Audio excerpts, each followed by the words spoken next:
रविवारी दुपारच्या सुमारास तोडाणा येथील वर्धा नदीवर 4 शाळकरी मुले पोहायला गेले. त्यातील 2 जण बुडून मृत्यू पावल्याचा संशय व्यक्त करण्यात येत आहे.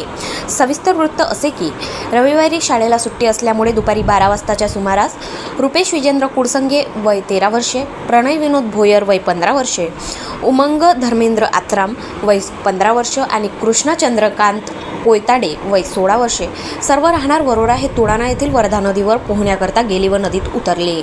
यापैकी रुपेश व प्रणय यांनी प्रथम उडी घेतली.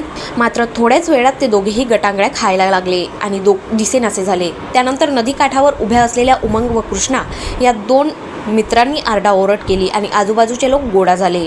याची माहिती पोलीस पाटील बंडू ठेंगडे यांना मिळताच त्यांनी लगेच पोलिसांना कळविले. पोलिसांनी चंद्रपूर येथून बचाव पथक पाचारण केले. मात्र संध्याकाळ होईपर्यंत दोघेही बचाव पथकाच्या हाती लागले नाही. सोमवारला बचाव पथक दोन्ही मुलांचा शोध घेणार असल्याचे पोलीस उपनिरीक्षक मनोज वासाडे यांनी सांगितले आहे. पुढील तपास वरोरा पोलीस करीत आहेत. गाव माझा न्यूज करिता लखन केशवानी, वरोरा, चंद्रपूर.